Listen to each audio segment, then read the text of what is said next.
बिस्मिल्लाहिर्रहमानिर्रहीम। Dear students, capacitance इसके MCQ solve करने की हम कोशिश करते हैं और मैं कोशिश करूंगा कि विद इन टाइम साथ टाइम भी नोट करता जाऊं। चलें जी, first unit of capacitance. Unit of capacitance बहुत आसान है।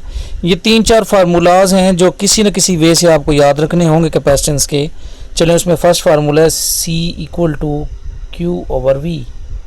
सबसे simple formula C equal to Q over V। पहले तो ये आपको याद होना चाहिए जी। अब यहाँ पे देखें, या तो हो सिंपल कूलम पर वोल्ट, अगर ऐसा नहीं है तो फिर हम लिखेंगे C equal to Q over V। और हमने ये फार्मूला पढ़ा है कि जो V है ना, ये इक्वल होता है W ओवर Q के, W ओवर Q। तो फिर ये आ जाएगा C W ओवर Q, तो Q ऊपर चला जाएगा। इसके हिसाब से बात हो रही है, इसके हिसाब नहीं, sorry, C equal to Q over V। तो ये Q एक और ऊपर चला जाएगा, ये बन जाएगा Q square divided by W। तो कूलम स्केयर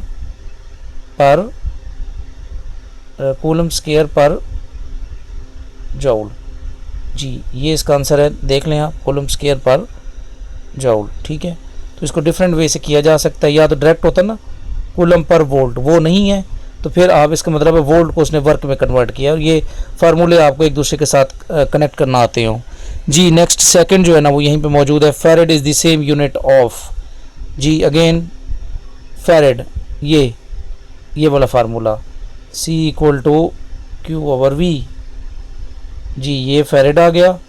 फैरेड किस चीज़ की इक्वल होगा? कूलम पर वोल्ट के, कूलम पर वोल्ट। ये देखें, ये मौजूद है। नेक्स्ट जी, उसके बाद आप आ जाएं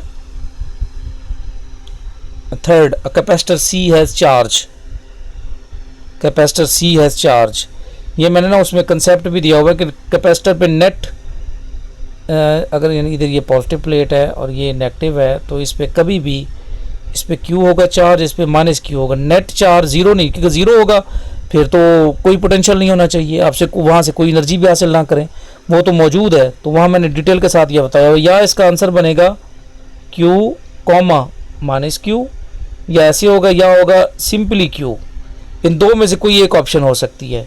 या सिंपली Q यानी ना माइनस Q की बात करें ना प्लस Q की, या कहेंगे plus Q comma minus Q। तो इसमें से एक ही ऑप्शन हमारे पास बच रही है, C Q माइनस Q, या डायरेक्ट लिखा होता ओनली Q। तो ये दोनों ऑप्शन साथ लिख लें जी। उसके बाद नेक्स्ट, ये अगेन फिर वही फार्मूला, अब ये न्यूमेरिकल फॉर्म में है। 1 farad capacitor 2 coulomb requires a potential difference of. देखें अब इससे आसान क्या हो सकता है? तो फिर V equal to Q over C जी। Q over C 1 divided by 2, Q over sorry V equal to Q over C जी। तो C कितना है? 2 कूलम और Q, और C कितना है? 1 फैरेड। तो ये आ जाएगा ओनली 2 वोल्ट। 2 वोल्ट आ गया। नेक्स्ट हम देखते हैं। उसके बाद है ये सारे इसी से, ये इसमें एक जनरल एक फार्मूला यूज़ होगा, मैं इसीलिए उसी को लेके जा रहा हूँ। 10th पे आ जाए, सपोज कर लें जी। तो अब टाइप्स आ रही हैं, parallel plate capacitor, spherical capacitor, cylindrical capacitor. ये फार्मूलाज आपको याद होने चाहिए जी। तो इसमें सबसे पहले हम C का फार्मूला लिखते हैं। C equals to A epsilon not over D, ये इसका फार्मूला है। तो इसमें क्या चीज़ गिवन है? The plate area and the plate separation of parallel plate capacitor is doubled the capacitances. देखें, इसको भी डबल करें और डिस्टेंस बिटवीन प्लेट्स, इसको भी डबल करें, एक दूसरे के साथ कैंसिल हो जाएंगे। जब कैंसिल हो जाएंगे तो चेंज नहीं आएगा। सो सिंपल, बहुत आसान है जी। नेक्स्ट, इसके बाद हम आ जाते हैं, सपोज कर लें 12 पे। If the plate separation of isolated charge parallel plate capacitor is doubled, यानी चार्ज करने बाद हमने उसको अलग कर लिया है, वो बैटरी के साथ अटैच नहीं है, इसलिए टर्म यूज़ किया गया isolated. Parallel plate capacitor is doubled, तो फिर क्या होगा? तो पहले समझते हैं। पहले इतनी थी, अब चार्ज सेपरेशन जो है ना उसमें बढ़ा दी गई है, डबल कर दी गई है, 2D कर दी गई है। टू डी जी। तो C equals to A epsilon not over D यानी 1/d। अगर ये D की गई है तो C कितना हो जाएगा, फिर हाफ हो जाएगा। अब कैपेसिटेंस अगर हाफ हुई है तो इसका क्या मतलब है, आइसोलेटेड यानी बैटरी से अलग कर दिया गया। तो इसके कंसेप्ट ये लिख लें साथ साथ, ये सारे फिर MCQ बनेंगे। फार्मूला होता है C equal to Q over V। अब इसका मतलब ये है कि C अगर हाफ हुआ है, C अगर हाफ हुआ है तो इसका मतलब क्या हुआ कि V जो है वो डबल हुआ होगा, V डबल यानी ये 1/2 तो ये 2, ठीक है, क्योंकि प्लेट्स पे चार्ज तो वही है। एक बात ये हो गई। दूसरी चीज़, electric field which is equal to V over D। पिछला फार्मूला आपने पढ़ा हुआ है V ओवर D। अगर V डबल हुआ है और ये भी आपको पता है कि D भी डबल है, ये देखें V भी डबल हो गया, E भी डबल हो गया, तो ये दोनों चीज़ें क्या हो गई, एक दूसरे को कैंसिल करेंगी तो E क्या रहेगा, कांस्टेंट। ये भी आ गया, ये भी आपको समझ आ गया। अगेन फिर आपने ये फार्मूला पढ़ा, ये देख लेंगे एक लिंक है सारे एक दूसरे के साथ चीज़ें। Q over A surface charge density, Q जो है वो भी कांस्टेंट है, तो फिर सिग्मा भी क्या रहेगा, कांस्टेंट। सिग्मा भी कांस्टेंट, E भी कांस्टेंट जी। तो उसके हिसाब से देखें तो इलेक्ट्रिक फील्ड डबल पॉसिबल नहीं है, पोटेंशियल डिफरेंस डबल हुआ है, हाफ नहीं हुआ, ये भी नहीं है। चार्ज Q कांस्टेंट है, ये भी नहीं है। Surface charge density on each plate is doubled, वो क्या यहाँ पे कांस्टेंट है, ये भी नहीं है। तो क्या बनेगा, नन ऑफ दी अबव। ये सारे पॉइंट्स एक दूसरे के साथ कनेक्ट हैं, इसलिए मैंने ये MCQ लिया। इनमें से कोई एक चीज़ आपसे पूछी जा सकती है जी। नेक्स्ट उसके बाद आ जाते हैं हम 13 पे, pulling the plates of the isolated charge capacitor apart जी। प्लेट्स के दरमियान फासला बढ़ाएंगे तो पोटेंशियल डिफरेंस क्या होगा। अभी हम बता रहे थे कि D के बढ़ाने से V भी बढ़ जाएगा, ठीक है। ये अभी हम अभी पहले किया था, उसी से ही आप इसको नोट कर सकते हैं। D बढ़ाया था हमने, तो साथ V भी बढ़ गया था क्योंकि E कांस्टेंट रहेगा। क्लियर है, ये पॉइंट नोट कर लें आप। अभी ये मैंने इससे पहले 12 में ये सारी चीज़ एक्सप्लेन कर चुका हूँ। नेक्स्ट आ जाते हैं 14 पे। ये बड़े ट्रिकी से हैं, एक दूसरे के साथ चीज़ें अटैच हैं, इसलिए इन दूसरे को एक दूसरे के साथ चीज़ों को कनेक्ट करें। 14 हाँ 14 है कि 14 if the charge on the parallel plate capacitor is doubled charge, तो इसमें से क्या होगा जी, चार्ज को डबल करें। तो जब चार्ज डबल होगा जी तो फिर कैपेसिटेंस भी बढ़ जाएगी, कैपेसिटेंस भी बढ़ गई, ठीक है। और ये आप फार्मूला पढ़ते हैं, sigma equal to Q over A। Charge double हो गया तो वजह क्या थी, सरफेस चार्ज डेंसिटी। और formula E equal to sigma over epsilon naught for parallel plate capacitor. जब ये डबल है तो इसका मतलब है ये भी डबल हो गया, तो ये इसके साथ अटैच है, इसलिए इलेक्ट्रिक फील्ड इज डबल्ड। ये देखें, ठीक हो गया। तो इसके साथ आप इसको अटैच करेंगे तो उम्मीद है कि आपको ये पॉइंट भी समझ आ गया होगा। नेक्स्ट उसके बाद है ये इसी तरह के फार्मूलाज जो है ना वो आप कर लेंगे, आपके लिए आसान हो जाएगी ये सारी चीज़ें करना जी।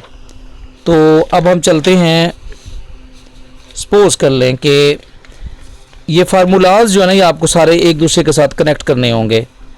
अब हम चलते हैं 16 पे। 16 उसी से ही मिलता जुलता है।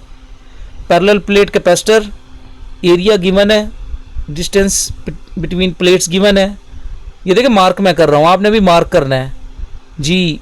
कॉलम से लगी चार्ज है, पोटेंशियल डिफरेंस बताना है आपने, ठीक है। तो इसको ये सॉल्व करने वाला है। अब देखें ना डिफरेंट चीज़ें मिक्स हो रही हैं। तो सबसे पहले तो आप कैपेसिटेंस मेजर कर लें पैरेलल प्लेट कैपेसिटर से, A epsilon not over D, क्योंकि उसने C डायरेक्ट नहीं दिया हुआ जी। अब ये फार्मूला डायरेक्ट पुट करते जाएं 0.2 और इसको 8.85 को 9 ले लें आप। 8.85 10⁻⁻12 होल वैल्यू मैंने ले ली है, ठीक है, ताकि सॉल्व करने में आसानी हो। और D जो है ना वो उसने 0.1 दिया है, 7 10 की ताकत -3 मिलीमीटर। इसको नहीं भूलना आपने, मिली को, ये भी याद रखें आप।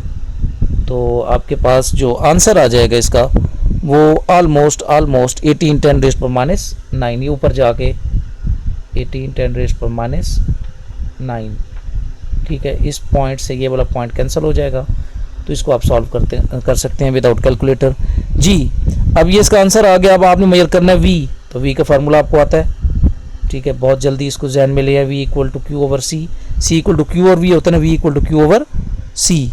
जी, v equal to Q over C, तो ऊपर आ जाएगा 4 10 रेज़ पर माइनस 6 डिवाइडेड बाई 18 की जगह आप 20 ले लें ताकि आप होल वैल्यू हो जाएगी, तो थोड़ा सा आसान हो जाएगा सॉल्व करना। 10 रेज़ पर माइनस 9, तो ये ऊपर जाके प्लस 9 बन जाएगा, तो ये बन जाएगा 1 0 2 0 और 3 0 डिवाइडेड बाई 20, तो इससे ये ख़त्म हो गया, तो ये आ जाएगा 200। तो ये इसका आंसर है जी। उसके बाद नेक्स्ट पे आ जाएं। उम्मीद है ये समझ आ गया होगा, और इसको आप ये 1 मिनट में है, ग्रेटर देन 1 मिनट आपसे सॉल्व होगा जी। नेक्स्ट ये डायरेक्ट फार्मूलाज भी हैं, जैसे ये 18 वाला है। कैपेसिटेंस आप निकालते हैं 4 पाई एप्सिलॉन और ये कैपेसिटेंस ऑफ द अर्थ, यहाँ से C जो है वो डायरेक्टली प्रोपोर्शनल है R के जी। नेक्स्ट उसके बाद अब आ जाते हैं 25 पे। 25 ये दरमियान में, अब ये इनको आप अगर करना चाहें, देखना चाहें तो देख सकते हैं डी। अब ये 25 जो है और 26, ये मैं दोनों इकट्ठे यहीं पे कर रहा हूँ, 25 भी और 26 भी। कि अगर आपके पास ये पॉइंट नोट कर लें, इसका कंसेप्ट मैंने वहाँ पे दिया हुआ है। अगर कैपेसिटर जो है वो सीरीज़ में होंगे तो इन सब पे चार्ज होगा वो सेम होगा, लेकिन पोटेंशियल जो है ना वो विद रिस्पेक्ट टू 1 वो डिफरेंट होता जाएगा। और अगर कैपेसिटर जो है वो पैरेलल है, 1 2 कैपेसिटर और ये 3 कैपेसिटर, तो यहाँ पे आपको नज़र आ रहा है कि इनका जो V है वो क्या रहेगा, सेम रहेगा, इनका V सेम रहेगा। ठीक है, तो ये 2 पॉइंट्स आपने नोट करने हैं जी। नेक्स्ट उसके बाद हम आ जाते हैं जी, ये कुछ डायग्राम्स वाले हैं, इनमें से यही एक पॉइंट था जो मैंने आपको करवाना था। 39, अब ये थोड़ा सा हम आगे एनर्जी से रिलेटेड। अब एनर्जी के जो है ना वो 3 फार्मूलाज मैं डायरेक्ट लिख रहा हूँ, इन्हीं में से कोई एक ना एक आपसे, ये सारे जो सॉल्व करेंगे इन्हीं में से कोई ना कोई एक होगा। एक फार्मूला एनर्जी का 1/2 CV का स्क्वायर, अगर C और V गिवन है, या होगा 1/2 QV, या होगा फिर आपके पास 1/2 Q का स्क्वायर ओवर C। अब देख लें कि आपको क्या, सपोज कर लें जैसे ये 39 है, कूलम और V जी, सिंपली ज़रब दे दें आप इन दोनों को और 2 पे डिवाइड कर दें। 40 को 10 से ज़रब दी, कितना आ गया 400 डिवाइडेड बाई 2, तो आंसर क्या आ जाएगा जी 200 जूल। ये देखें हमने सॉल्व कर लिया जी। इसी तरीके से आप जो है ना वो चले जाएं नेक्स्ट पे। 41 है, 1/2 एप्सिलॉन नॉट ई स्क्वायर क्या चीज़ है, एनर्जी डेंसिटी। आपको पता है ना कि कैपेसिटर जो है वो साइज पे, डायमेंशन पे डिपेंड करता है, यानी energy per unit volume which is equal to energy density 1/2 epsilon not E का स्क्वायर। एनर्जी डेंसिटी का ये फार्मूला है, ये भी उस फार्मूले से आप याद रख सकते हैं। तो ये क्या आ जाएगा, एनर्जी पर यूनिट वॉल्यूम जी। नेक्स्ट पॉइंट उसके बाद है, हम चले जाते हैं, सपोज कर लें क्योंकि दरमियान में जो एक आध कोई बच जाएगा वो आपने खुद भी करना है। 40 जैसे ये 46 है जी, 46 Q और C गिवन है, Q और C। ये देखिए 5 माइक्रोफेरेड है, बाद में कितना हुआ है 10, ठीक है। और after it is charge to 5 microcoulomb and isolated plates are brought close together so its capacitance become इतनी, work done by the agent. तो वो वर्क क्या होगा आपको पता ही है, अगेंस्ट द फील्ड है तो वो नेगेटिव होगा। तो आप मेजर कैसे करेंगे, work equal to change in energy 1/2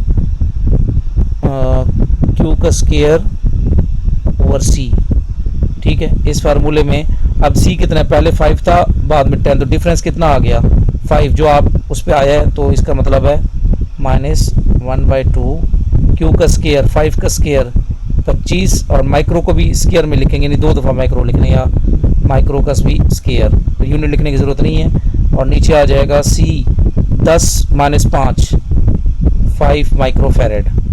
ठीक है, इसको सॉल्व करें तो इस स्केयर से ये कैंसिल हो जाएगा और 5 से ये कितना आ जाएगा इसमें जी, तो ये वैल्यू बनेगी 12.5, ये कितना कैपेसिटर चार्ज हुआ है 10 माइक्रोफेरेड, यहाँ पे आ जाएगी वैल्यू 10 माइक्रोफेरेड, तो ये आंसर आ जाएगा 1.25 10⁻⁻6।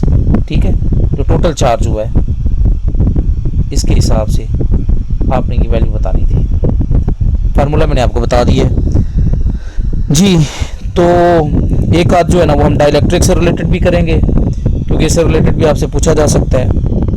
तो ये 47 जो है ना, ये समझ लें सारी समरी ही है, ये इस तरह तो नहीं आपसे पूछा जाएगा, लेकिन आपको अगर ये 47 जहन में रखें तो ये आपका सारा मसला हल हो जाएगा।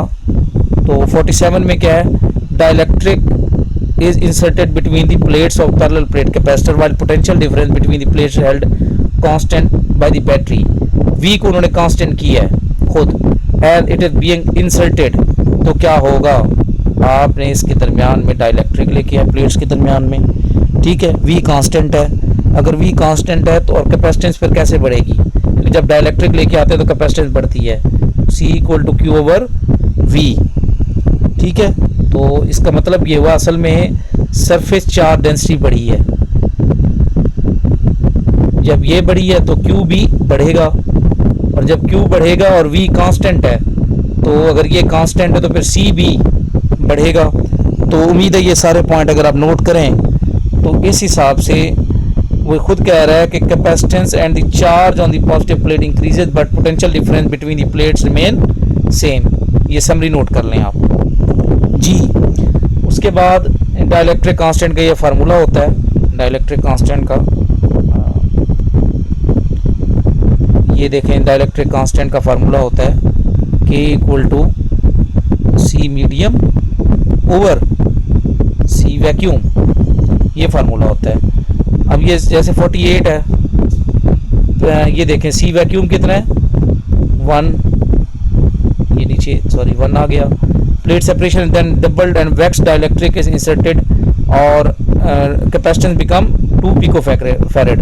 असल में ये वैक्स की वजह से हाफ हुई है, अगर वही डिस्टेंस रखें जो इस वाला है तो ये असल में 4 बनती है इसकी वैल्यू, यहाँ पे 4/1, तो ये डाइलेक्ट्रिक कांस्टेंट कितना आ जाएगा 4 आ जाएगा। इस बात को समझें कि उन्होंने जब खाली रखा, क्योंकि जब कंपैरिजन करेंगे तो उसमें आप डिस्टेंस सेम रखेंगे और फिर आपने या तो ऐसे हो दोनों सेम हो। अब आपने 2 काम किए हैं, एक तो डिस्टेंस डबल कर दिया, ठीक है, जब डिस्टेंस डबल किया तो कैपेसिटेंस बढ़ जाएगी, फिर आपने इसके दरमियान में वैक्स रख दी, उसकी वजह से भी कैपेसिटेंस बढ़ेगी।